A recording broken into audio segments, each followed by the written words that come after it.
이번 컨퍼런스는 킹스 하이웨이 컨퍼런스, 주의 오실 길을 예비하는 컨퍼런스라 그랬어요.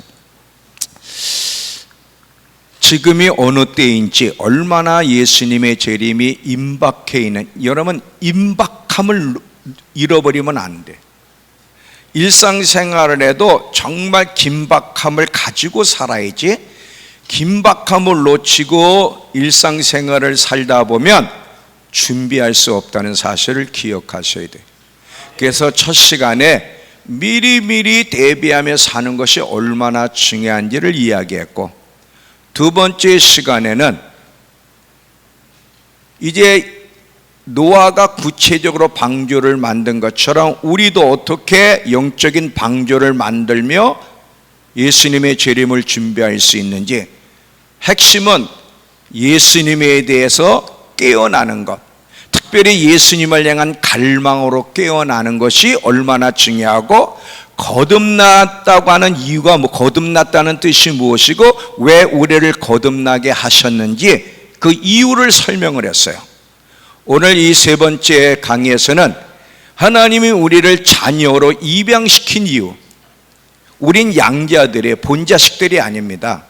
입양된 양자들이에요. 왜 하나님이 우리를 양자로 입양시키고 그 가족의 일원으로 삼으시고 상속자가 되게 하신 이유가 뭐냐? 단순히 천국 가게 하기 위해서? 아니에요. 그 이상의 목적이 있다는 것을 오늘 함께 나누려고 하는데, 자, 성경의 본문을 먼저 같이 보면서 자, 우리 본문을 한번 켜주세요.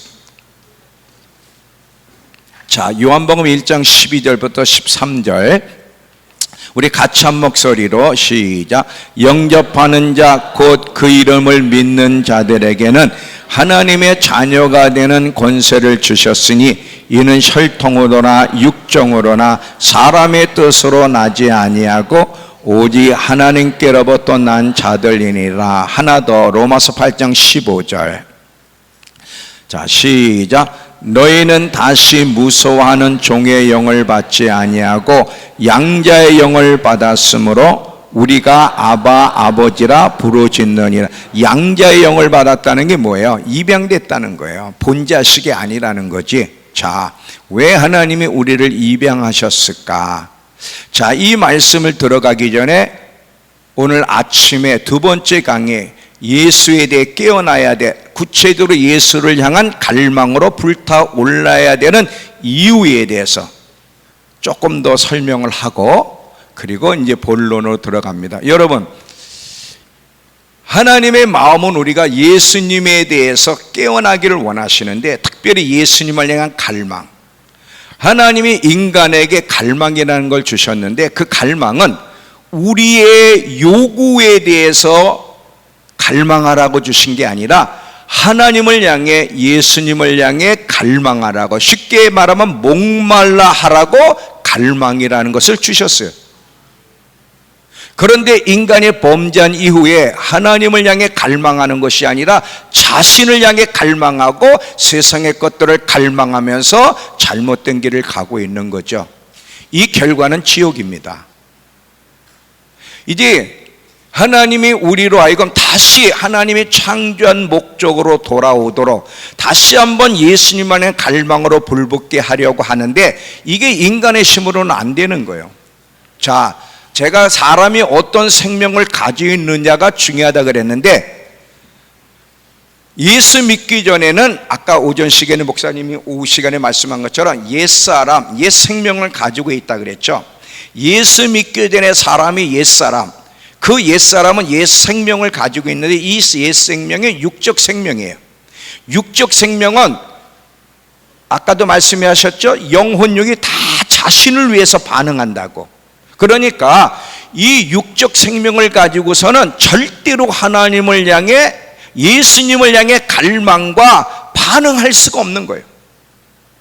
그래서 우리로 하여금 거듭나서 새 사람이 되게 해서 아들의 생명을 주신 이유는 그 아들의 생명이 들어와야만 하나님과 예수님을 향해서 갈망하게 되고 관심을 갖게 되고 그분을 보아라 여길 수 있기 때문이에요. 어떤 생명을 가지고 있느냐가 중요한 거거든. 여러분, 하나님이 여러분에게 거듭나게 해서 아들의 생명을 우리에게 넣어주신 것은 단순히 예수 믿고 천국 가게 하고 여전히 우리 자신을 향한 갈망으로 살아가도록 하기 위해서 여러분 거듭나게 한 것이 아니라 완전히 딴 사람, 완전히 다른 갈망, 예수 그리스도를 향한 갈망으로 불붙게 하기 위해서 하나님이 우리를 거듭나게 하셨다는 거예요.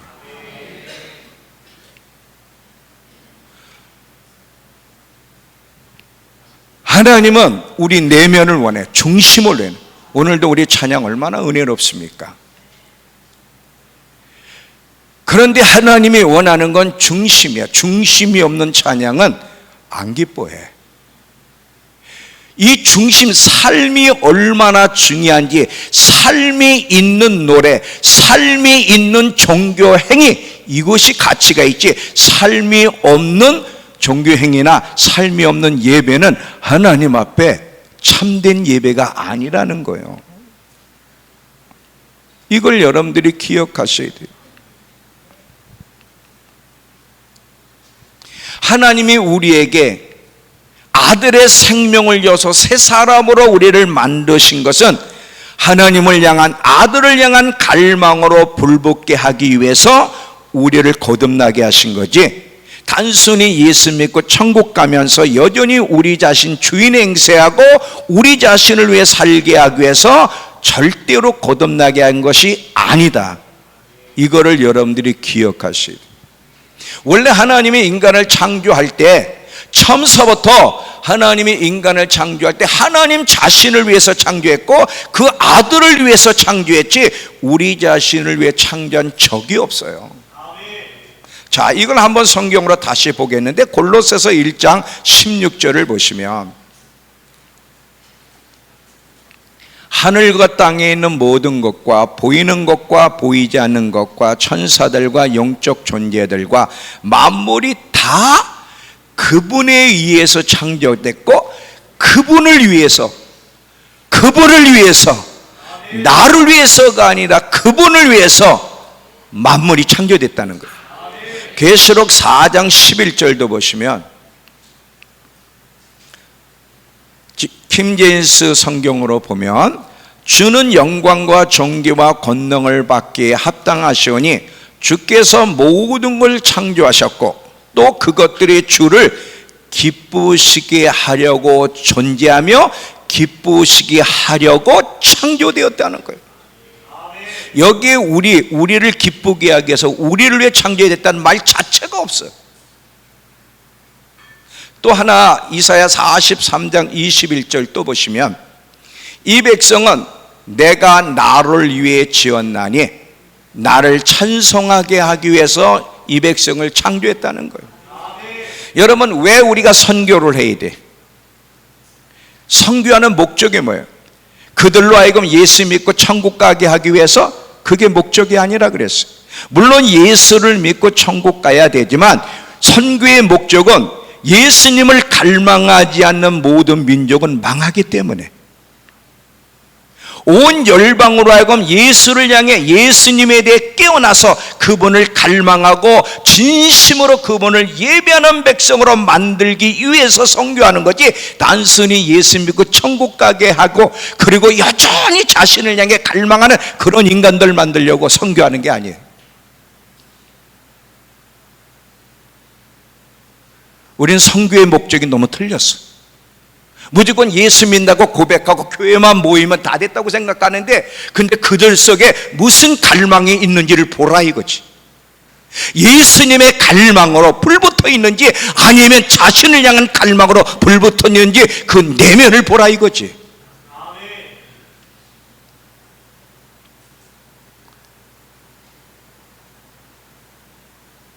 여러분, 사도 바울을 보세요.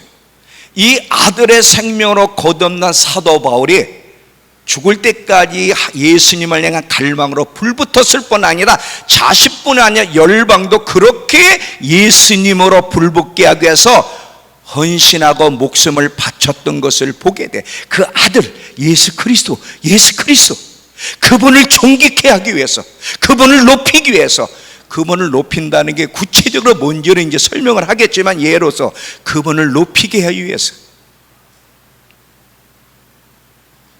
그게 바울이 이 땅에 존재한 유일한 이유예요. 다른 이유가 없었어요. 자, 갈라디아 1장 16절을 보시면, 갈라디아서 1장 16절, 그 아들을 이방에 전하기 위해서 그 아들을 하나님이 자기 속에 나타내시기를 기뻐하셨다는 거야.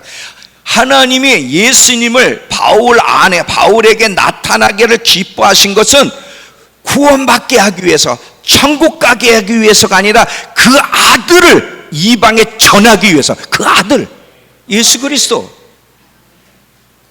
복음의 핵심은 십자가가 아니고, 십자가가 중요하지만 십자가가 복음의 핵심이 아니고 복음의 핵심은 예수 그리스도다. 예수 그리스도. 로마서 15장 9절과 11절 보면 바울이 계속 이방인에게 복음을 전하면서 어떻게 요청했는가 보세요. 이방인들도 그 긍휼하심으로 말미암아 하나님께 영광을 돌리게 하려 하심이라. 또 모든 열방들아 주를 찬양하며 모든 백성아 그를 찬송하라. 그래, 찬송하라.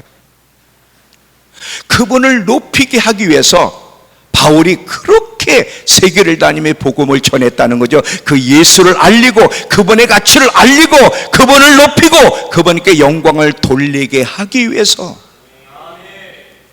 여러분, 예수님의 이름과 그 명성이 정말 우리의 갈망이 되지 않는다면 살아가는 것 자체가 낭비라는 걸 아셔야 됩니다. 그리고 결국 그 사람의 생명은 잃어버릴 거예요. 왜 그러냐면 하나님이, 예수님이 우리의 최고의 갈망이 되지 않는 삶이 그게 영적 간음이고 그게 우상숭배이기 때문에 성경에 계속 하나님의 자녀를 향해서 우상숭배하지 마라, 우상숭배하면 둘째 사망, 불과 유황에 들어간다고 계속 우리에게 말씀하고 있는데, 한번 두 구절을 보겠습니다.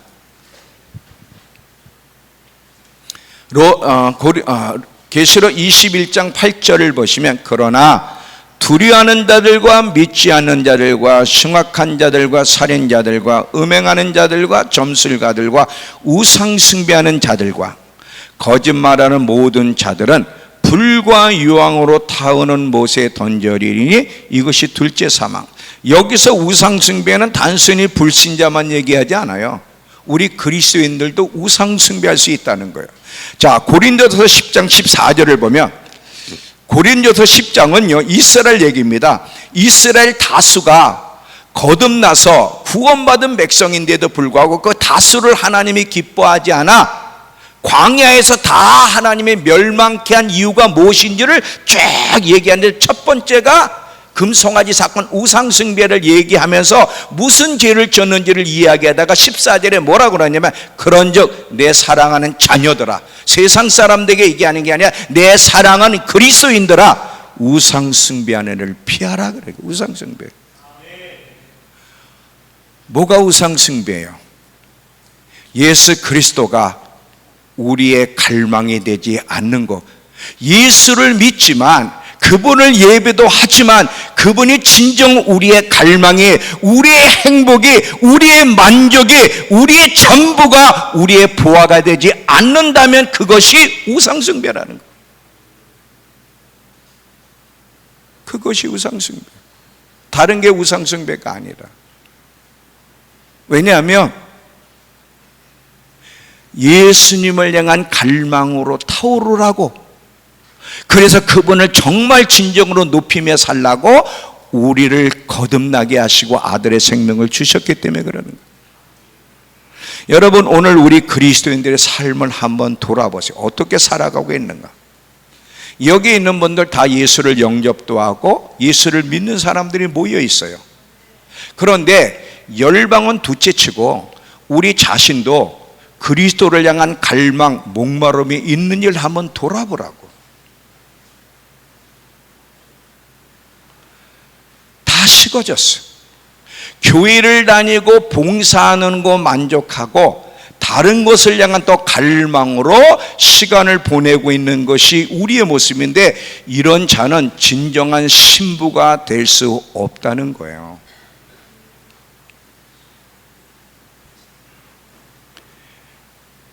여러분, 예수님의 갈망이 없어도, 예수님을 향한 갈망이 없어도 사역 봉사할 수 있습니까? 없습니까?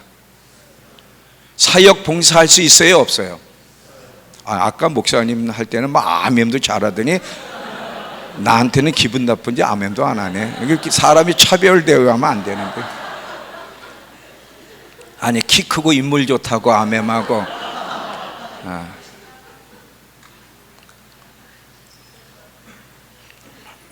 여러분, 예수님을 향한 갈망이 없어도 사역 봉사할 수 있는데 이거를 하나님이 기뻐하실까? No, never. No, never야. 왜 그런가? 에베소 교회를 한번 보겠습니다. 요한계시록 2장 1절에서 5절 위에 에베소 교회에 주님이 뭐라고 하시는가 보세요. 에베소 교회 사역에 편지하라.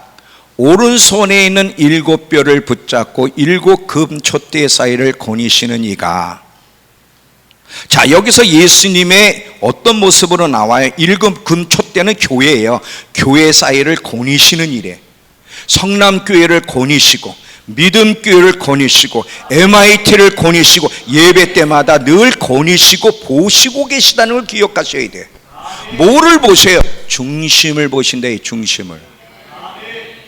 7교회를 7금촛대 사이를 거니시는 이가 이르시되, 내가 네 행위와 수고와 인내를 알고 악한 자를 용납지 아니한 것과 자칭 사도라되 아닌 자들을 시험하여 그의 거짓된 것을 내가 드러낸 것과 내가 참고 내 이름을 위하여 견디고 게으르지 아니한 거 내가 안다. 얼마나 반듯하게 신앙생활 하십니까? 그러나 너를 책망할 것이 있나니 너희 처음 사랑을 버려. 이게 본질이에요. 그러므로 어디서 떨어졌니 생각하고 회개하여 처음 행위를 가지라. 만일 그리하지 아니하고 회개하지 아니하면 내가 내게 가서 내 촛대를 그 자리에서 옮기리라야. 예수님을 향한 갈망이 없이도 사역은 가능한데 그걸 하나님이 받으실까? 주님을 향한 첫사랑과 갈망이 없으면 성남 사랑의 교회 그 촛대를 옮기시겠다는 거예요. 믿음교회를 옮겨버리겠다는 거예요. 이게 얼마나 무서운 얘기예요. 주님이 보시는 것은 사역을 하고 있냐, 봉사를 하고 있냐, 예배를 드리고 있냐, 그걸 보시는 게 아니라 그 내면 안에 무슨 갈망으로 불붙어 있냐, 주님을 향한 첫사랑을 가지고 하느냐, 주님 예수 그리스도를 향한 그 갈망으로 불붙어 있느냐, 그게 중요한 거거든요. 여러분 한번 생각해 보세요. 신랑 되시는 예수님이 그들의 신부, 그분의 신부를 지금 쭉 이렇게 보고 계시는데 이 신부들이 신랑에 대한 갈망이 없어 이렇게 보시는데, 은퇴가 예수님이 우리 은퇴기를 보는데 은퇴기가 신부잖아. 아니 신부 아니야. 약혼 여자. 이제 약혼 여자 신부 될 거지. 결혼식 할 거잖아. 그지? 그런데 결혼 이제 예수님하고 결혼할 은퇴기를 보니까 예수님에 대한 갈망이 없어. 아, 얘야. 실제 아니고 얘. 두려워하지 마라. 얘야, 얘. 갈망이 없어. 돈 벌고 싶은 갈망? 핸드폰, 더 좋은 핸드폰을 사고 거기서 즐기고 싶은 갈망? 그 갈망으로 가득 차 있어. 예수님이 보시니까. 얘야. 그러면 그 예수님이 쟤를 신부로 결혼식에 초대할까요? 안 할까요? 자, 여기 보세요. 이제 여러분이 결혼했지만, 자, 만약에 남자든 여자든 이제 결혼을 하기로 약속했어. 여자는 남자와, 남자는 여자와 이제 결혼하기 약속했는데 이 결혼할 배우자가 보니까 자신이 여러분에게 갈망이 없어. 나하고 결혼하기로 약속하고서는 그럼에도 불구하고 다른 상대방, 다른 사람을 더 갈망하고 관심을 가지고 있어. 그걸 안다면 그 사람하고 결혼하겠습니까? 안 하죠. 예수님은 뭐 그냥 하시나? 그냥 무조건 헤헤헤 웃으셔? 아니거든요. 그분도 인격을 가지신 분인데, 여러분 얼마나 사랑에 굶주려 계시면 첫사랑을 잃어버렸다고 촛대를 옮겨버리시겠다고 하잖아요. 그리고 그분을 향해서 그분을 기쁘시게 하기 위해서 창조하신 그분, 여러분 하나님이 질투하시는 분이라는 거. 이 질투란 단어가 무슨 뜻이에요? 이게 질투. 여러분은 하나님이 여러분이 어떻게 하더라도 그냥 예수 믿고 예배만 드리고 봉사하면 무슨 짓을 해도 헤헤헤 웃을 거라고 착각을 하고 있는 거예요. 절대 그렇지 않아요. 절대 그렇지 않아요.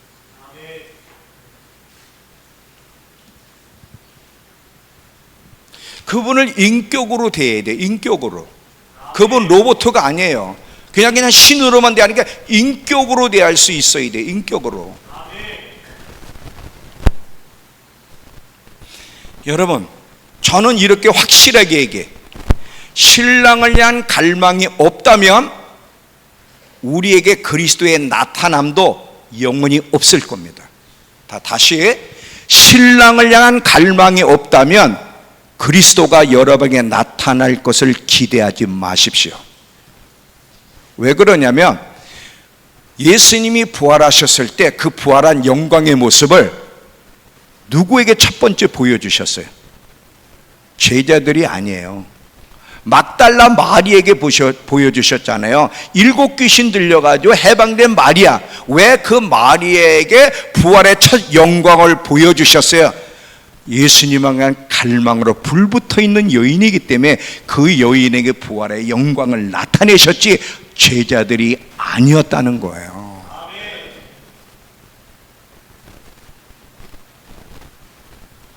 정말 예수님을 향한 갈망이 없으면 그리스도의 만남도 기대할 수가 없습니다. 없어. 오늘 우리 그리스도인들이 사실은 내면이 너무 메마른 나무와 같고 영적으로 수준 낮은 신앙생활을 하고 있는 사람들이 많은데, 그렇게 된 이유가 뭐예요? 왜 그렇게 낮아졌고 메마른 나무 같은 신앙의 모습을 가지고 있어요? 거룩한 갈망을 잃어버렸기 때문에 그래요. 거룩한 갈망을. 그냥 지금 현 상황에 만족하고 예수 외에 다른 것에 초점을 맞추고 다른 것을 더 갈망하는 것은 영적으로 치명적이고, 예수님의 재림을 준비한 일에 치명적이고, 신부로 준비한 일에 치명적인, 이게 어리석은 처녀의 모습이에요.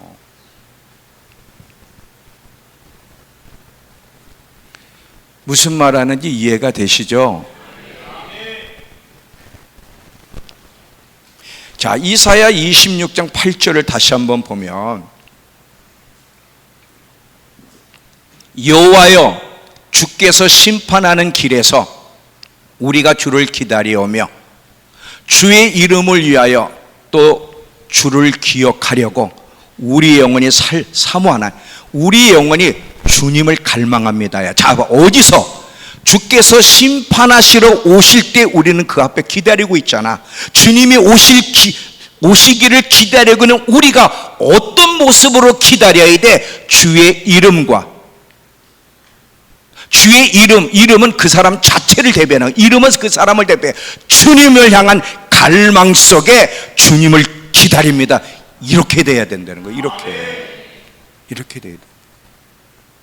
갈망이 없이 그분을 기다리면 큰일 나는 거예요. 이게 갈망을 갖는 가운데 심판으로 이 땅에 내려오실 때 그분 앞에 서 있는 우리는 갈망 속에 그분을 맞이하고 갈망이 있어야 혼인식에 참여할 수 있다는 사실을 반드시 기억하셔야 돼요.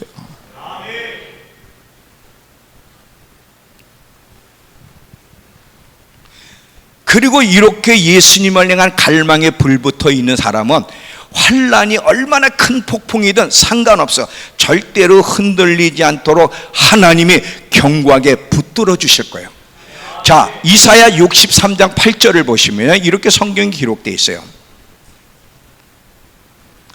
나의 영혼이 주를 가까이 따르니, 주의 뒤를 바짝 따르오르니, 그렇게 하면 주의 오른손이 나를 붙드실 거라는, 이 말이 다른 번역본에 보니까 나를 굳게 붙드시고 말뚝처럼 흔들리지 않게 하신다는 거예요.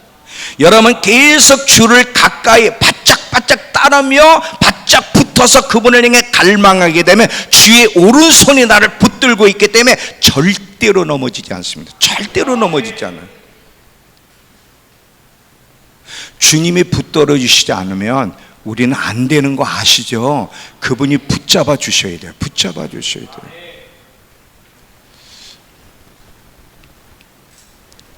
그러면 주님이 오실 때까지 그 예수님을 향한 갈망이 식지 않고 계속 불붙어야 되는데, 그 비결이 뭔가? 비결이 있어야 되잖아요.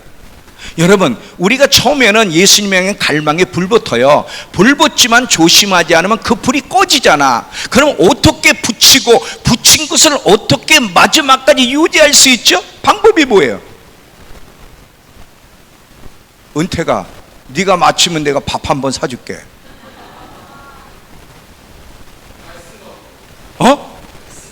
말씀 가지고. 내가 원하는 답은 아닌데 반은 맞은 것 같아. 짜장면 한 그릇 사줄게. 내가 송유향이가 그 짜장면 코스집을 좋아하거든. 한번 거기 가자. 거기 성남에 있어. 거기 성남에. 네. 여러분 잘 보세요. 갈망이 계속 불붙으려면 기름이 있어야 돼. 기름. 오늘 목사님이 성령 얘기했잖아요. 성령 잘 봐요. 이 지혜로운 5 처녀가 계속해서 기름을 준비했잖아요. 이 기름이 얼마나 중요하냐. 이게 성령님을 상징하기도 하고 하나님과의 친밀함을 상징하기도 하는데, 날마다 하나님의 친밀함 속에 성령의 기름 부음이 계속 주어지면 그 성령님은 예수님을 향한 갈망이 식지 않도록 계속 불붙게 만드는 거야. 성령님의 역사가 아니면 예수를 향한 갈망이 불붙을 수가 없기 때문에 날마다 기름을 준비하기 위해 그 보좌 앞에 나가야 되는 거야. 보좌 앞에 날마다 이 일에 생명을 걸어야 돼. 적당이라는 게 안 되는 거예요. 어리석은 5 처녀가 그 기름의 중요성을 인식 못하고 적당히 하다가 결국 기름이 없어서 예수님을 향해 갈망이 꽂은 상태에서 신랑이 일어나다 맞으러 나오라 할 때 그 맞이할 수 있었습니까? 없잖아요. 안 되는 거예요. 그거.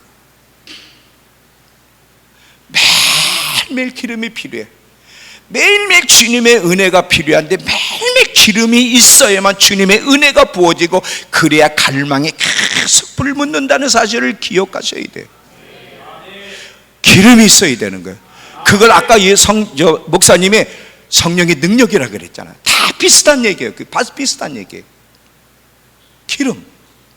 날마다 기름을 준비해야 돼. 그 기름은 주님 보좌 앞에 나갈 때 골방에서 주어지는 거지, 다른 때에서 다른 곳에서 주어지는 것이 아니라는 거예요. 아니라는 거예요.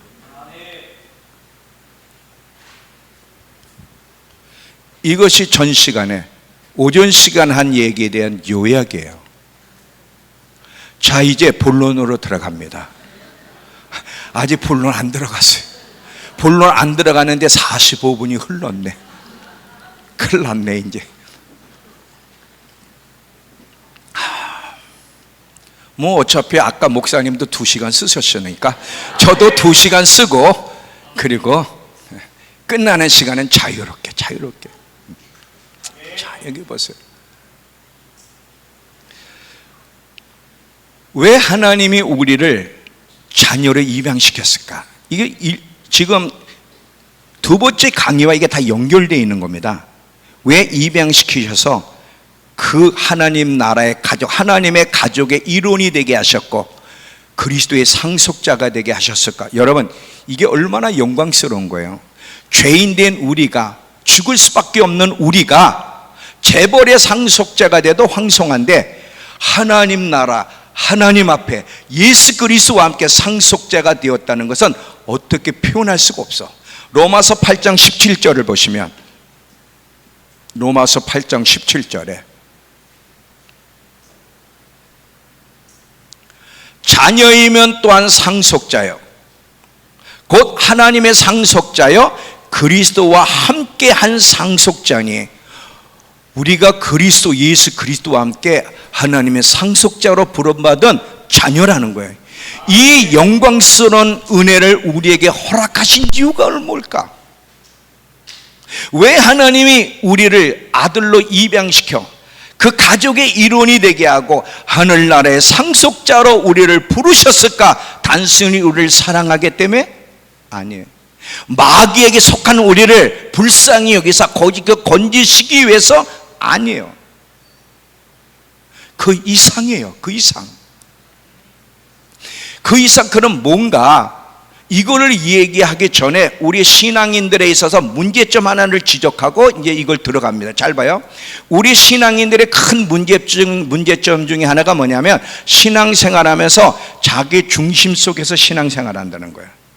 이 자기 중심 속에서 신앙생활하는 것이 왜 잘못됐는지 잘 보세요. 아까도 제가 하나님이 우리를 창조할 때는 전적으로 우리를 위해 창조한 것이 아니라 하나님 자신을 위해 창조하셨다 그랬죠. 하나님을 위해서. 근데 인간이 범죄한 이후에 하나님을 위해 살기보다 자기 스스로를 주인 행세하며 자기 자신을 위해 사는 사람으로 완전히 전락했는데, 그런데 예수 믿고 거듭났는데도 이 옛사람의 습관이 남아가지고 계속해서 여전히 자신을 위해 살고 싶어하는 거예요. 자신을 위해서. 이것이 이제 우리에게 문제예요. 잘 봐요. 말로는 하나님을 주여 주여 주인이라고 얘기하고 주를 위해 산다고 계속 고백을 하지만, 실제로는 주님이 주인이 아닌 내가 주인 행세하고 주님을 위해 산다고 말하지만 실제로는 우리 자신을 위해 살아갑니다. 여러분, 하나님을 향해서 열심을 내는 이유가 뭐예요? 진실되게 열심을 내는 이유가 그분이 우리의 갈망이 되시고 우리의 사랑이 되시기 때문에 열심을 냅니까? 아니면 열심을 내면 뭔가 하나님이 상급 주시고 축복해 주실 걸 기대함으로 열심을 냅니까? 네, 여전히 말을 안 해요. 우린 조건이 있다고. 내가 이렇게 헌신하면, 이렇게 열심히 기도하면 하나님이 상 주실 거야. 안 주셔도, 아무것도 안 주셔도 그분이 나의 사랑이시고 나의 만족이시고 나의 보호하기 때문에 조건 없이 사랑할 수 있겠습니까? 여전히 우리는요, 내가 잘 돼야 되고 예수 믿지만 하나님이 나를 축복해 주시길 바래. 내 사업, 내 가족, 내 자녀들을 축복해 주시길 원하는 게 우리 마음속에 있어요. 물론 하나님이 우리를 입양하셨기 때문에 자녀들은 우리의 삶에 관심을 갖고 돌봐주시는 건 사실이지만, 그러나 우리가 중심이 아니라 하나님이 중심이라는 걸 잊지 마셔야 돼요. 기독교는 우리가 중심이 아니라 하나님이 중심이시고, 우리가 먼저가 아니라 하나님이 먼저가 되시고, 우리의 소원보다 하나님의 소원이 먼저고, 우리의 바람보다 하나님의 바람과 요구가 먼저라는 것을 기억하셔야 돼요. 우선순위를 똑바로 해야 되는 거예요. 만약에 우리가 먼저가 되면 둘 다 잃어버린다. 하나님도 잃어버리고 내 삶도 내 사업도 잃어버린다. 그런데 하나님이 먼저가 되면 둘 다 얻을 수 있다. 자, 이거를 제가 설명할까? 잘 들어보세요. 물론 항상 100% 맞지는 않아. 룻기서에 보면 르는 하나님을 선택했지만 이삭 죽기 했다 그랬잖아요. 물론 이삭 죽기 했지만 결국은 그리스도를 얻었으니까 축복을 받은 거죠.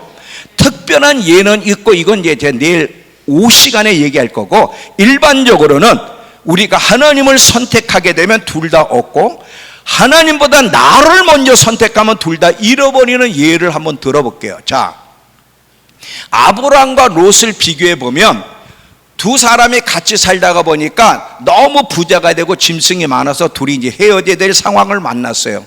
헤어져야 될 상황을 만났을 때 아브라함이 먼저 롯에게 선택권을 줄 때 롯은 소돔과 고모라를 선택해. 이유가 뭐예요? 그곳에 하나님이 계시기 때문에 선택한 게 아니에요. 푸른 초장과 물, 재산 때문에, 자기의 짐승이 재산인데 그 짐승을 키우고 사업을 확장시킬 수 있는 가장 좋은 곳이 소돔 땅이에요. 그러니까 자기의 성공을 먼저 생각하고 소돔으로 갔지만 결과는 둘 다 잃어버렸죠. 하나님도 잃어버리고 재산도 다 잃어버렸잖아요. 아브라함은 안 떠났어요. 아브라함은 하나님을 선택했어요. 하나님이 그의 상급이야. 하나님이 그의 보물이셔.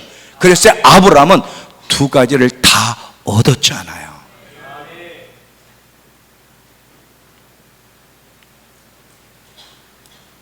솔로몬을 보면 여러분, 삼손도 마찬가지. 자, 삼손이 정말 하나님의 능력을 받은 사람이에요.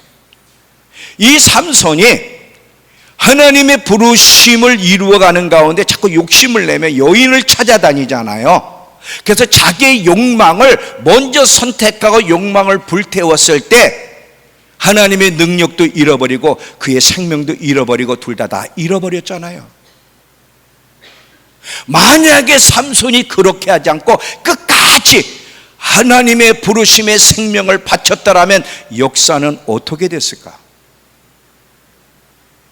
솔로몬 보세요. 솔로몬이 초창기에 정말 하나님이 그의 전부가 됐을 때 사람이 상상할 수 없는 1000번 일을 드렸어요. 그럴 때 얼마나 놀라운 나라, 전 세계가 솔로몬의 지혜와 그 영광을 보게 찾아왔잖아요. 근데 이 솔로몬이 이방 여인을 따라가면서 결국 어떻게 됐어요? 그 나라가 둘로 쪼개지고 그 인생도 불행해지고 영적으로도 피폐되고 다 잃어버렸잖아요. 이게 성경의 이야기. 솔로몬이 하나님을 잘 섬길 때는 솔로몬만 복 받은 게 아니라 그 백성 전체가 복을 받았는데 성경에 브엘사일바에서 단까지 북쪽에서 남쪽 그 나라 전체가 백성들이 잘 살았다는 거예요. 자, 열왕기상 한번 펴보세요.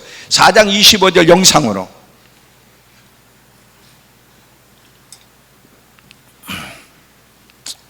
솔로몬이 사는 동안에 유다와 이스라엘이 단에서부터 브엘셀바, 북에서 남까지 각기 포도나무 아래와 무화과나무 아래에서 평안히 살았더라. 이게 뭐야?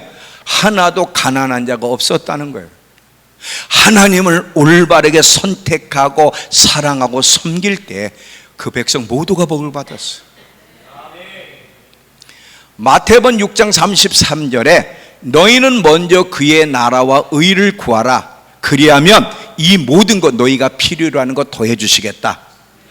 먼저 하나님의 나라, 먼저 할 것을 하면 이 모든 것 네가 필요로 하는 것까지 더하여 주신다는 거예요. 이거는요 영원한 법칙입니다. 영원한 법칙.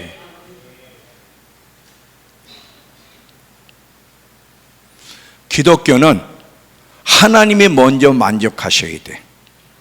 기독교는 하나님이 먼저예요.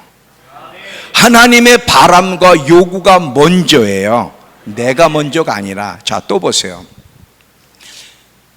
애굽에서 이스라엘 백성들을 이제 하나님이 구해내시기 위해서 10가지 재앙을 내리다 마지막 재앙이 장자들을 죽이는 재앙이잖아요.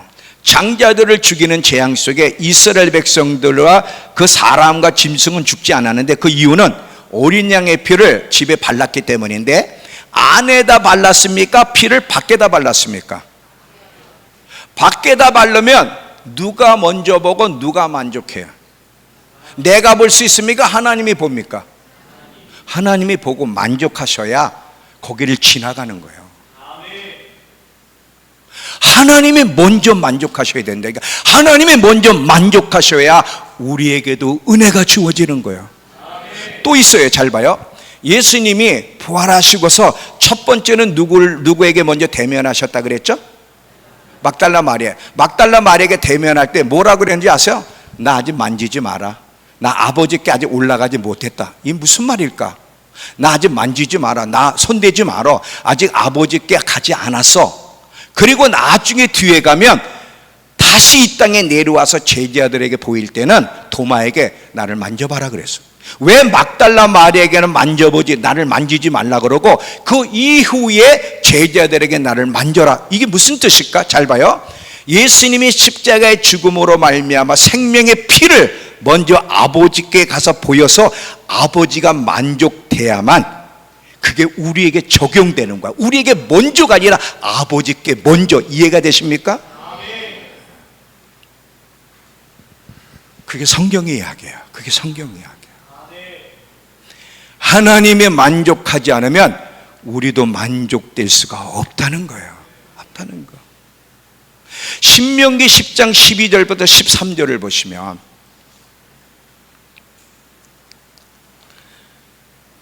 이스라엘아 내 하나님 여호와께서 내게 요구하는 것이 무엇이냐. 자, 우리는 우리의 요구만 생각하잖아요. 하나님 나 이것 주시고 올해는 이것도 해주시고 이것도 해주시고 우리 요구가 너무 많아. 다 좋아요. 그런데 하나님도 우리에게 요구가 있다는 거, 그리고 하나님의 요구가 먼저라는 거 여러분 아셔야 돼.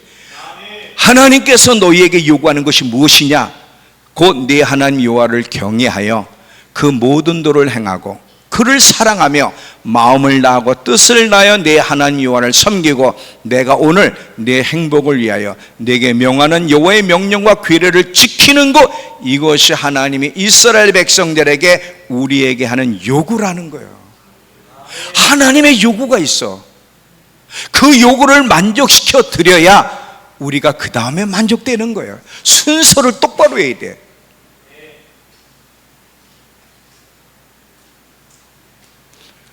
예수님이 겟세마네 동산에서 이제 내일 십자가를 지는 앞에 뭐라고 기도했어? 아버지, 할 수만 있으면 이 잔을 내게서 비껴가게 하옵소서. 목숨 살려달라는 거죠. 목숨. 그러면 그랬는데 예수님이 결국 뭐예요? 그러나 내 뜻대로 하지 마옵시고 아버지의 뜻이 이루어지길. 아버지의 뜻이 더 중요한 거고 아버지의 뜻이 내 뜻보다 더 우선적이어야 돼. 성경을 보면 아주 자세하게 구체적으로 삶의 원리가 나와 있잖아요. 어떻게 해야 하나님이 함께 하시고 어떻게 해야 하나님의 복을 받는지 정확하게 나와 있는데, 근데 놀랍게 우리는 그 원칙을 따라 안 가. 그렇잖아. 은퇴가 이해가 되지? 아, 고마워.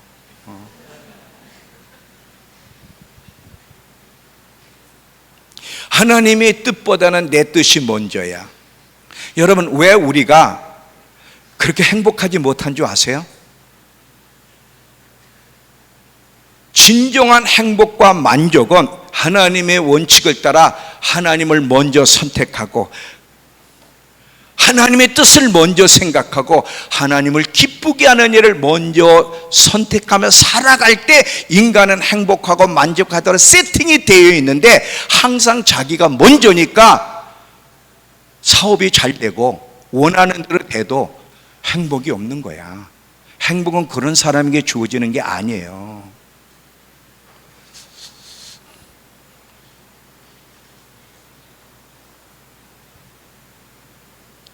돈 많이 벌면 행복할 것 같죠? 그거 그렇지 않다는 거 여러분 아시죠? 그 돈 많이 버는 사람이 불행해질 수 있다는 것도 아시죠? 제가 우리 딸을 통해서 간증을 들었는데 뭐 정확하지 않지만 핵심만 얘기할게요. 간증을 들은 거를 우리 딸이 저한테 얘기해 줬어. 그래서 제가 듣고는 너무 충격적이어서 이걸 여러분과 함께 또 나누는 게 좋겠다. 왜냐하면 호주에서 실제로 있었던 일이니까. 그러니까 어렸을 때 호주에 살았지만 한국이에요. 한국인 2세인데 가정 삶이 어려웠고 아버지가 경제적으로 어렵다 보니까 좋은 아버지, 좋은 가정을 이루지 못해서 늘 자녀가 자라오면서 상처와 아픔이 있었어요. 근데 그 자녀가 그래, 행복하려면 성공하고 돈을 벌어야 돼. 왜? 자기 집이 그 물질 때문에 그 좋은 가정, 좋은 아빠가 안 된 거를 보면서 돈을 벌어야 돼. 성공하면 좋은 아빠, 좋은 환경이 되고 행복할 거야. 그렇게 생각하고 정말 열심히 해서 IT 산업으로 성공해서 호주에서 대박이 터졌대요. 엄청난. 그래서 차도 어마어마한 차를 샀는데 1, 2억짜리 차가 아니야. 그 집차 중에 아주 큰 집차 있잖아. 이름은 모르겠어. 보 뭐라 그러던데. 하여튼 있어요. 아주 큰 차. 근데 어느 날 자기 아들이 와서 이게 목 같은 걸로 그걸 긁었대. 그 차를. 아빠 사랑해요를 쓰면서 긁었는데 이 아버지는 그 아빠 사랑해요보다 자기 그 애끼는 차를 자식이 긁었다는 걸 보고 돌아버린 거야. 걔 데리고 가서 망치로 손을 다 쳤어. 정신을 때려서 손가락에 이 손이 다 으스러질 때까지 치는데도 정신이 없었던 거지. 그러고 보니까 정신 차려 보니까 자기가 이 애를 그냥 완전히 손을 다 쳐서 다 부숴버린 거야. 그래서 병원을 갔어. 병원을 갔는데 결국 손을 잘랐어. 그 의사가 손을 안 자르면 생명이 위험해서 부득이 손을 잘랐습니다. 근데 그 아들이 아버지를 보더니 아버지한테 아빠 내 손 돌려주세요. 내 손 돌려주세요. 이거에도 돌아버린 거야. 결국 집에 가서 총으로 자살했어. 그게 실제 있었던 호주에서 있었던 일이래. 돈으로는 성공을 했어. 어마어마하게 행복이 왔어.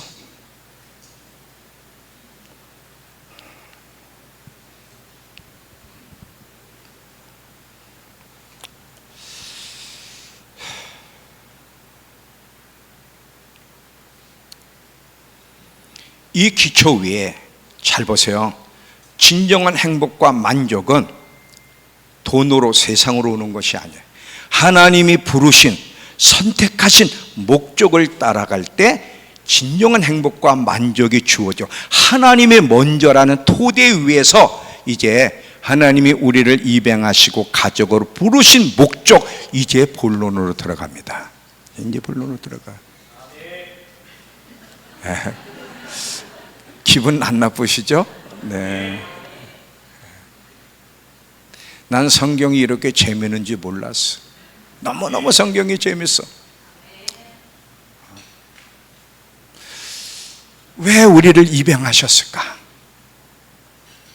여러분, 세상에서도 어떤 자녀를 입양하지만 세상의 입양과 하나님이 우리를 입양한 것은 달라요. 세상에서 자녀를 입양할 때는 잘 보세요. 누구를 위해서 입양하냐면 그 자녀를 위해서 입양하게 되면 그 자녀를 돌보고 그 자녀를 위해 사는 게 정상이잖아요. 하나님은 반대입니다. 하나님이 우리를 입양하셨을 때는 입양했기 때문에 우리의 삶을 책임은 지시지만 입양하신 목적은 하나님을 위해서 입양하신 거지 우리를 위해서 입양한 것이 절대로 아니라는 것을 마음속에 새겨두세요. 자, 이 부분에 대해서 성경 구절을 아까도 봤지만 하나만 더 볼게요. 이사야 43장 7절에 이사야 43장 7절 내 이름으로 불려지는 모든 자 곧 내가 내 영광을 위해 창조한 자를 오게 하라. 내가 그를 지었고 그를 내가 만들었다. 내 영광을 위해서, 나를 위해서. 하나님이 우리를 창조하신 목적도 그렇지만 하나님이 우리를 입양하여 그 가족의 한 일원으로 구성하시고 상속자로 우리를 선택하신 것은 단순히 우리를 사랑하시기 때문이 아니라 하나님을 위해서 그렇게 우리를 입양하셨다는 거예요. 이거를 명확하게 이해를 해야만 예수 믿어도 똑바로 믿게 되는 거예요. 우리는 여전히 자기를 위해 살아가고 하나님을 자기를 위해 이용하려고 하는 게 우리의 모습이라 이거죠. 여러분, 기도문을 잘 보면요, 자, 기도문에 보면 하나님의 요구가 첫 번째가 나오고 그 다음에 우리의 요구가 나오죠. 하늘에 계신 아버지, 아버지의 이름이 거룩히 여김을 받으시며 나라가 임하시며 아버지의 뜻이 하늘에서 이루어진 것처럼 땅에서도 이루어지기를 원합니다. 이 하나님의 뜻, 요구가 첫 번째고, 그 다음에 오늘날 우리에게 일용할 양식을 주시고 우리가 우리에게 죄진 자를 용서한 것처럼 우리를 용서, 우리의 필요가 그 다음이야. 여기서도 순서가 있어. 하나님의 필요, 하나님의 요구, 하나님의 뜻이 있고 그 다음에 우리의 요구가 있는 거예요. 근데 여기서 보면 아버지의 이름이 거룩히 여김을 받으시오며, 자, 이 아버지의 이름이 거룩히 여김을 받으신다는 건 뭐냐? 하나님 아버지가 모든 만물을 통해 거룩히 여김을 받으시는 것이 하나님의 마음과 뜻과 소원이라는 건데, 그러면 하나님을 거룩히 여긴다는 것, 구체적으로 어떤 삶을 이야기하는지를 예를 드리기 전에 거룩이란 말을 먼저 이해를 하셔야 돼요. 거룩이란 말은 뭐냐면 구별되다는 건데, 어떻게 구별되느냐면 하나님은 그 무엇과도 비교되지 않는 탁월하고 존귀하고 영광스러우며 무엇보다도 부하가 되시고 무엇보다도 만족되시는 분이라는 거예요. 거룩이란 말이 그냥 무슨 딱 한 단어가 아니에요. 이 거룩 안에는 하나님은 정말 어느 곳까지 비교되지 않은 구별된 분인데, 탁월함에 있어서, 아름다움에 있어서, 존귀함에 있어서, 보아에 있어서 다 구별되는 그런 분이라는 거예요. 이게 거룩이라는 단어인데, 그러면 아버지의 이름이 거룩히 여김을 받기를 기도하라 그럴 때는 단순 기도만이 아니라 너의 삶을 통해 하나님 아버지가 거룩히 여김을 받을 수 있도록 살아가라, 이것이 하나님의 원하시는 뜻이라는 거야. 그러면 하나님의 이름을 거룩히 여긴다는 건 구체적으로 어떤 삶을 얘기하는지 잘 봐요. 여러분, 예수님이 어떻게 높임을 받으실까요? 예수님, 우리 노래할 때도 예수님이 높임을 받으시옵소서 막 이런 노래 많은데, 그러면 예수님이 높임을 받으실 수 있는 근거가 뭐야? 어떻게 할 때 예수님이 높임을 받으세요? 노래하면? 아니에요. 어떻게 하면 예수님이 높임을 받아요? 자, 그 자녀들이 예수님의 가치를, 그분이 얼마나 보화가 되시고 그분으로 만족할 때 그분은 높임을 받는 거야. 자, 우리 아내가 저기 있는데, 우리 아내가 최미숙이에요. 저기 있는데 내 생일날 아내가 뭐 생일이라고 별로 해준 게 없어. 아니, 이게 예입니다, 예. 해준 게 없이 그냥 꽃하고 뭐 이렇게 뭐 조그만 케이크 하나 사왔어. 여보, 미안해, 내가 오늘 당신 생일인데 이게 변변치 못하게 이렇게 준비했어. 그럴 때 제가, 아니야 여보, 당신 자체가 나의 만족이야. 당신 자체가 나의 선물이고 당신이 나의 만족이야. 이렇게 얘기하면 아내를 높이는 거예요, 높이지 않는 거예요? 똑같아요. 하나님이 그 무엇보다 나의 만족이고, 하나님이 나의 보호하고, 하나님이 나의 모든 것이 되고, 하나님이 나의 전부입니다. 하나님이 나의 행복이고, 하나님이 나의 만족이고, 하나님이 나의 든든함이고, 하나님이 나의 충족함이고, 하나님이 내가 살아가는 이유라고 정말 중심에서 고백할 때, 그때 예수가 영광을 받으시고 높임을 받는 거지, 노래한다고 높임을 받는 게 아니에요. 이해가 되세요?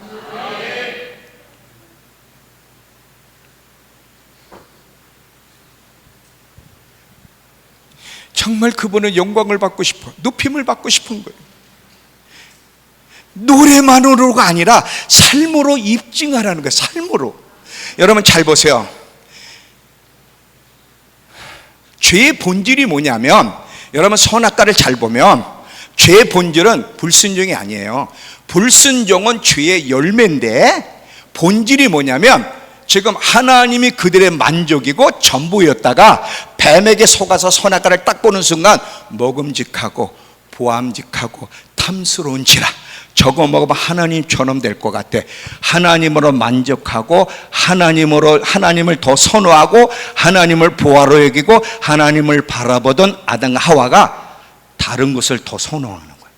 다른 것으로 더 만족하고 싶어하고 다른 것을 더 보화로 여기는 이 자체가 죄의 본질이에요. 하나님보다 다른 것을 더 선호했다는 거, 하나님보다 다른 것에 더 관심을 갖고 하나님보다 다른 것에 더 만족하려고 한 이 자체가 이게 죄의 본질이고, 여기서부터 불순종이라는 열매가 나오는 거거든. 예레미야 2장 13절을 보면, 예레미야 2장 13절에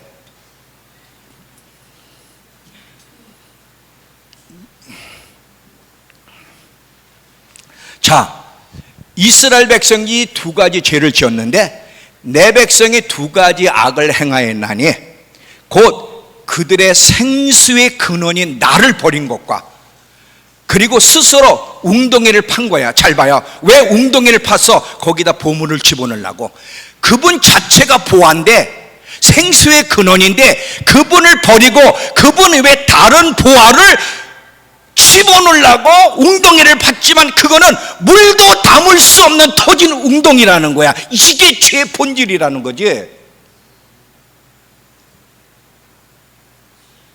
말이 너무 어려웠나?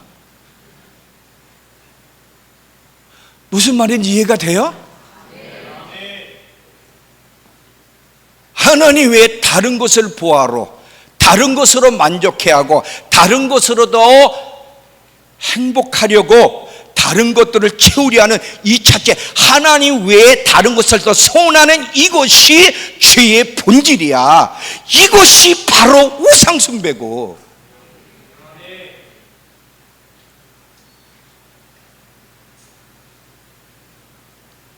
하나님이 우리를 아들로 입양시킨 거는 이렇게 살라고 입양시킨 게 아니에요.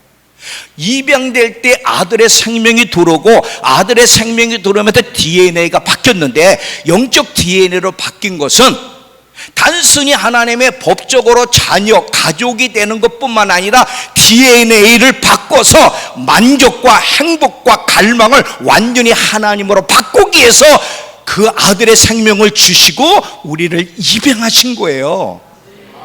그분을 위해서, 우리를 위해서가 아니라. 여러분, 뭐가 갈망이고 어디서 행복을 얻으시고 어디서 만족을 얻으세요? 하나님이 여러분의 생수의 근원이 되시고 하나님이 여러분의 보화가 되시고, 내 삶이 어려워도, 가진 것이 없고 원하는 대로 안 돼도, 세상 사람은 그것 때문에 낙심하고 원망하고 불평하지만 하나님이 나의 만족이기 때문에 괜찮아. 하나님이 계시잖아. 그분이 나의 행복이고 그분이 나의 만족이에요. 하나님, 저는 삶이 어려워도 괜찮아요. 왜냐하면 하나님을 얻었기 때문에. 하나님이 저의 만족이시거든요. 이렇게 이 어려움 속에 이렇게 고백하는 사람을 통해 더 높임을 받으신다. 더 높임을 받으신다.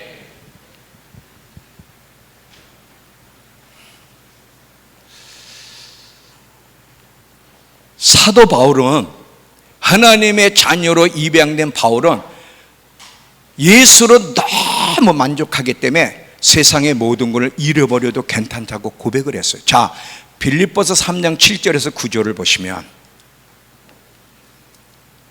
자, 그러나 무엇이든지 내게 유익하던 것을 내가 그리스도를 위하여 다 해로 여길 뿐더러, 내가 모든 것을 해로 여기면 내 주 그리스도 예수를 아는 지식이 가장 고상하기 때문이다.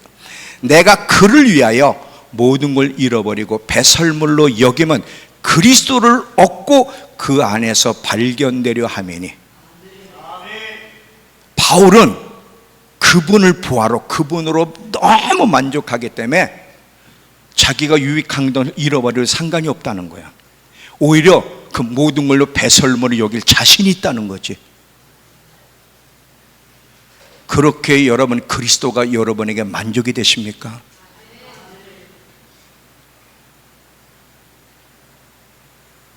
찬양팀이 이런 비스무리한 흉내만 내도 그 찬양을 하나님이 얼마나 기뻐 받으시. 근데 비스무리도 없는 목소리만 노래하면 그건 참된 예배자가 되질 않아요. 참된 예배자. 우리 노래 가운데요, 이런 노래가 있더라고. 보니까 제가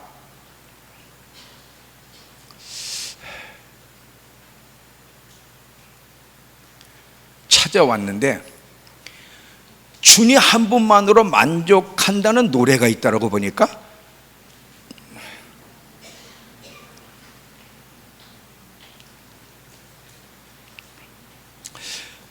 주를 위한 이곳에, 내가 노래를 몰라 가사만 불러드릴게요. 누가 혹시 불러줘?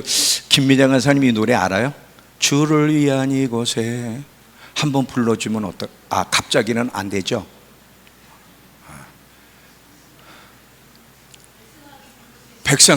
백상학 간사님 어디 갔어요? 주를 위한 이곳에 1절만 한번 불러주세요.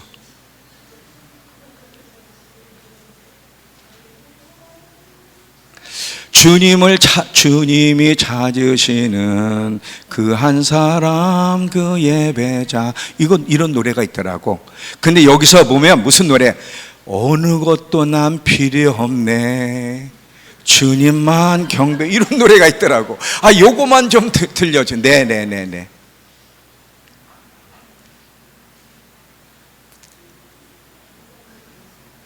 네, 예. 그 1절만. 네, 예. 좀 기다려 주세요. 뭐 급할 거 없잖아요. 어차피 밤새도록 할 건데.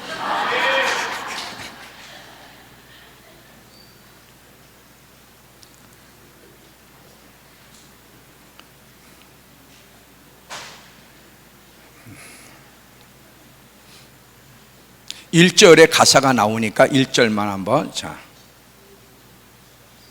네, 한번 불러주세요.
네.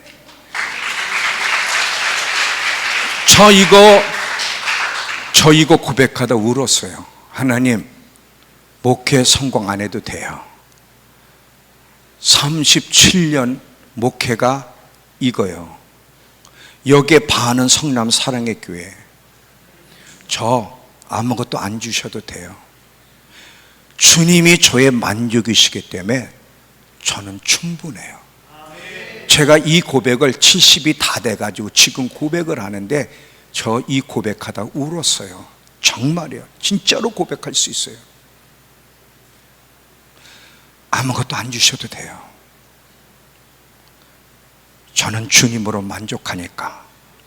제가 살아가는 이유는 두 가지인데, 예수를 만족하고 내 몸에서 살든지 죽든지 예수님이 존귀케 되는 것이고, 온 열방 보내시는 곳마다 가서 예수가 누구인지를 모르는 그들을, 허망한 것을 예배하는 그들을 깨워 예수님의 가치를 알게 하고, 정말 삶으로 그분을 높이며 경배하고 살 수 있도록 열방을 깨우는 것, 이것이 제가 이 땅에 사는 유일한 이유입니다. 저는 이것으로 족해요. 그래요. 이것으로 족해요. 이것이 하나님이 저를 양자로 입양하신 목적이고 하나님의 가족의 일원으로 삼으시고 하나님의 상속자가 되게 하신 거예요. 이렇게 살게 하기 위해서, 이렇게 살게 하기 위해서요. 이게 기독교의 본질이야. 이게 중심이야. 이게 중심이야. 여기를 따라 여기서 벗어나지 않도록 애를 써야 되는 거예요. 자, 제가 이 한 얘기만 하고 이제 결론으로 갈게요. 시편 5편 11절을 보시면 이렇게 말씀이 나와 있어요. 시편 5편 11절에 안 줬어. 자, 시편 5편 11절을 보시면, 자, 이 하나만 보고 이제 마무리할게요. 시편 5편 11절에 맨 끝에 보면 쭉 가다가 주의 이름을 사랑하는 자들은 주를 즐거워하리라. 그거 찾으셨습니까? 주를 사랑하는 자는 주를 즐거워한다. 잘 들어봐요. 누군가를 사랑하게 되면 그 사람을 보면 생각만 하면 즐거워지는 것은 불가분의 관계야. 누군가를 사랑하면서 그 사람을 생각할 때 즐거워하지 않는다는 건 말이 안 되는 거야. 여러분, 예수님만 생각하면 즐겁습니까? 다 아무것도 없어도 그 예수님이 그 무엇보다, 가족보다, 사업보다, 자녀보다, 돈보다, 무엇보다 더 보화가 되고 그분이 나의 더 만족이 되고 그분만 생각하면 삶이 어려워서 그 삶을 생각하면 낙심이 되지만 그분을 생각하면 즐거울 수 있겠어요? 주의 이름을 사랑하는 자는 주를 즐거워하리이다. 여러분 잘 봐요. 마귀도 예수님이 하나님의 아들이라고 고백했어요. 지금 귀신 들린 사람, 귀신 들려서 병든 사람을 고치려고 하니까 그 속에는 귀신이 뭐라 해서 왜 지금 벌써 때도 아닌데 와서 우리를 쫓아내려고 하십니까? 당신은 하나님의 아들입니다라고 고백했잖아요. 마귀도 예수가 누구인지를 고백했고, 야고보서 2장에 보면 귀신도 하나님을 두려워 떤다 그랬다고. 그러나 그 귀신들은 그분을 사랑하고 예배하고 만족하지 않지요. 입으로만 고백을 하지.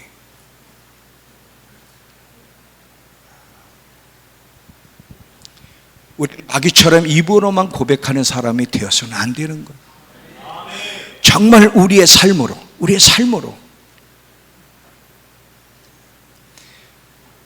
얘는 하나도 못 들었는데 삶으로 주님을 높이는 게 뭔지,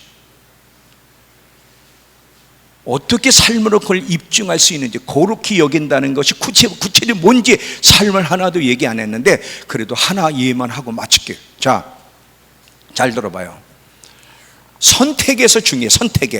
이 선택할 때 내 유익, 나를 위해 먼저 선택하냐, 주님을 먼저 선택할까? 근데 주님을 먼저 선택하면 손해가 오고 불이익이 오고 어려움이 와. 이 선택의 기로에서 누구를 먼저 선택할 거냐? 마태복음 22장, 누가복음 14장에 보면 왕이 자기 아들의 잔치에 사람들을 초대합니다.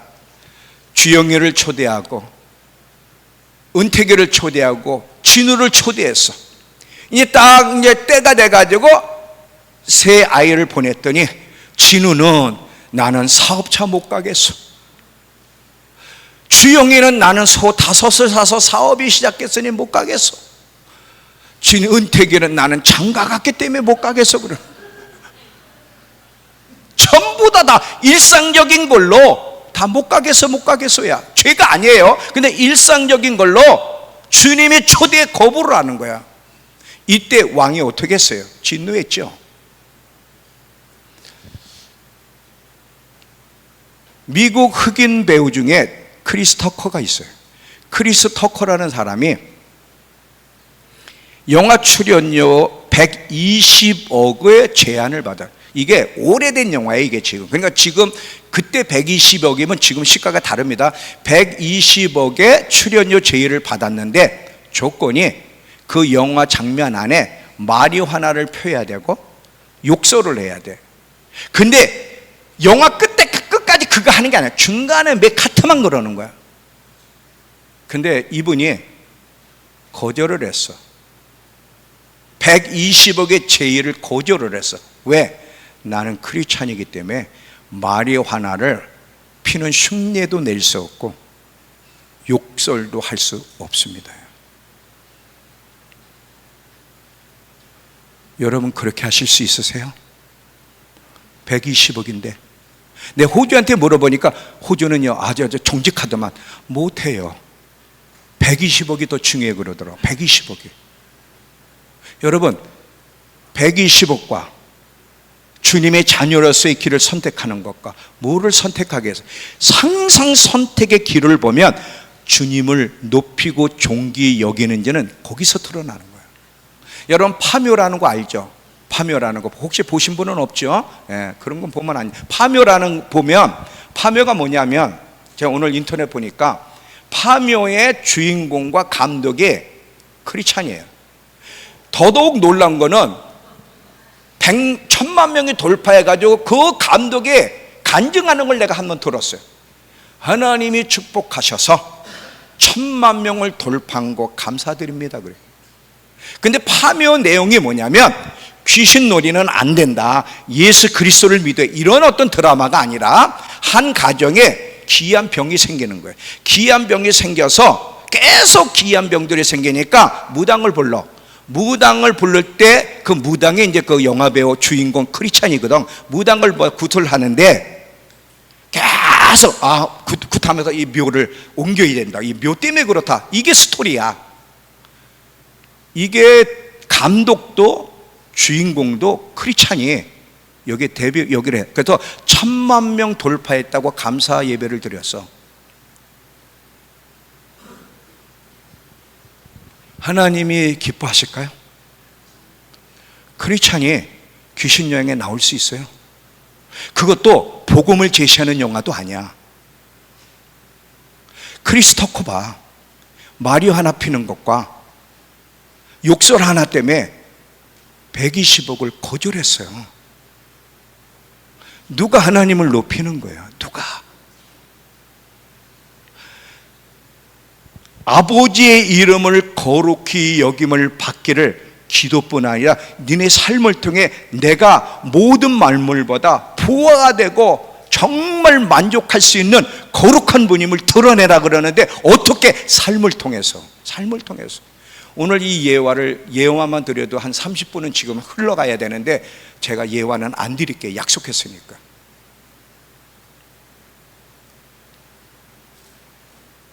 아니, 하나만 더 할게. 진짜 끝내, 진짜.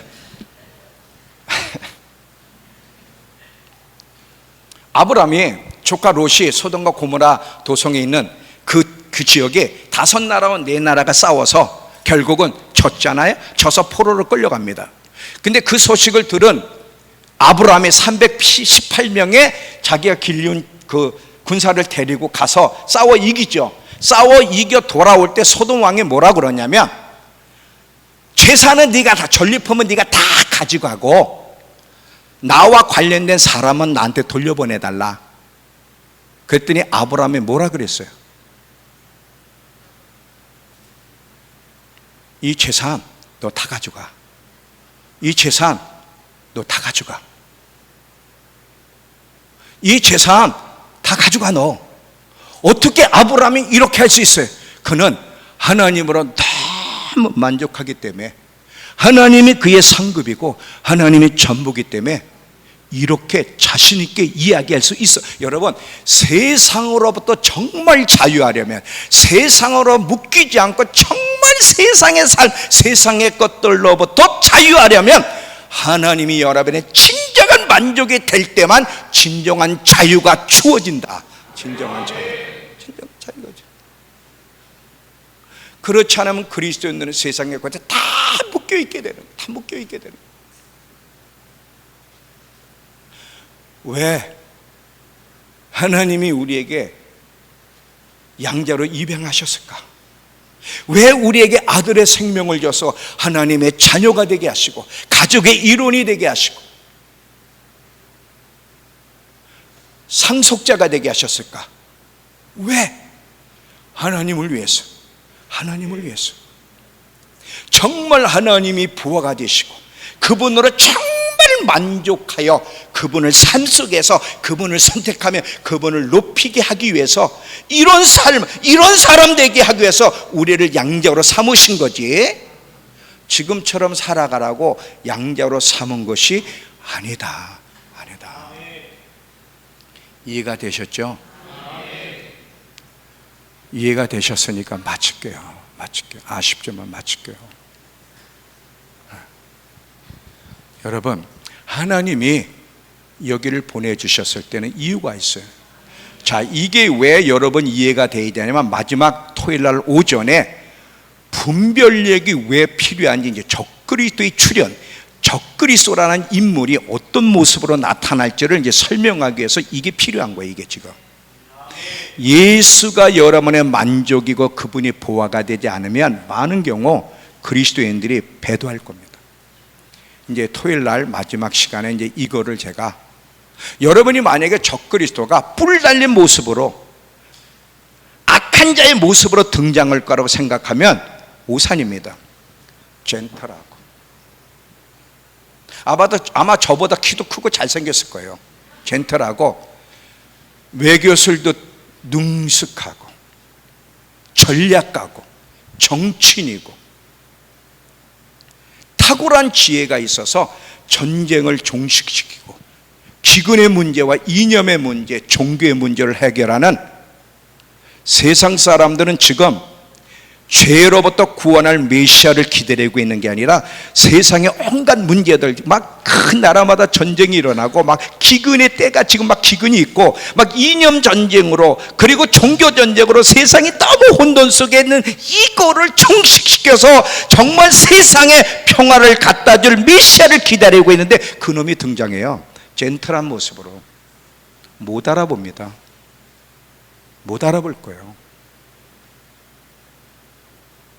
그래서 성경은 데살로니가 후서 2장에 예수님이 재림하기 전에 배도하는 일이 있고 그리고 불법의 사람이 등장한 다음에 예수님이 오신다는 거예요.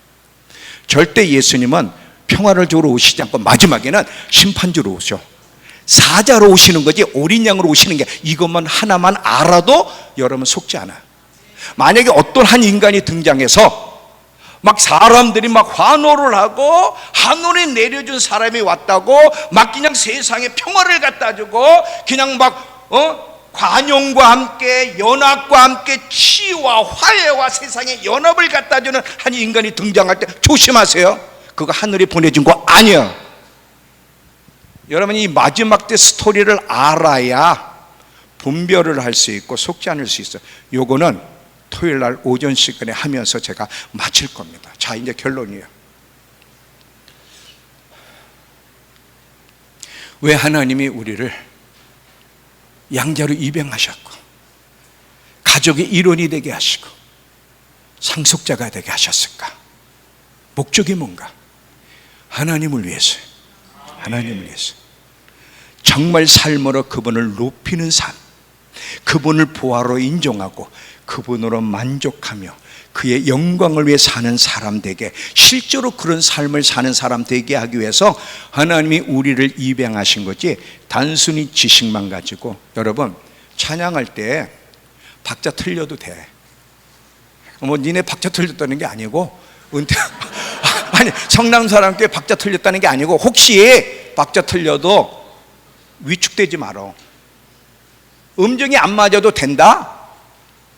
예수님이 나의 보화고 그분이 나의 만족이고 내가 그분을 높이는 삶을 살아가면 박자가 좀 틀려도 그게 참된 예배야. 근데 반대로 박자는 너무 잘 맞아, 음정도 너무 잘 맞아, 근데 예수님의 보화가 아니고 다른 게 보화고 다른 것에서 시간을 보내고 다른 것에서도 관심, 핸드폰에서도 많은 시간을 보낸다면 그건 참된 예배가 아니에요. 그건. 이해가 되시죠? 하나님이 우리를 입양하신 그 목적을 따라 살아가기로 결단할 수 있는, 앞으로 얼마 안 남았어요. 저도 모르지만 정말 너무 빨리 와. 그 마지막까지 믿음의 여정을 잘 달릴 수 있는 우리 모두가 되길 축원합니다. 다 같이 일어나세요.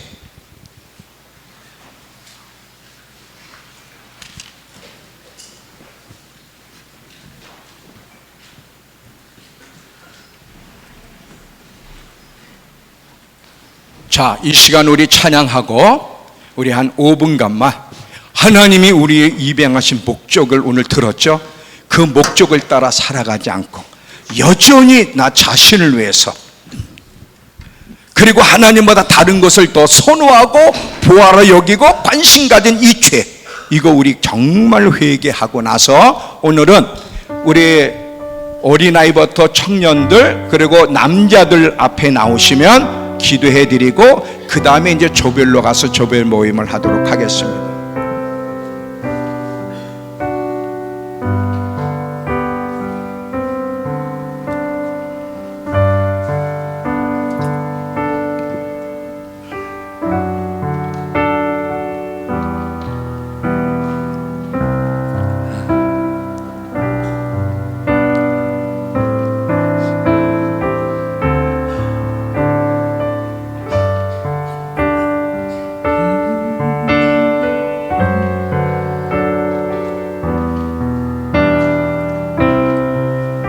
우리의 모든 걸 내려놓고 주님의 이름만 높여드리길 소원합니다. 아멘.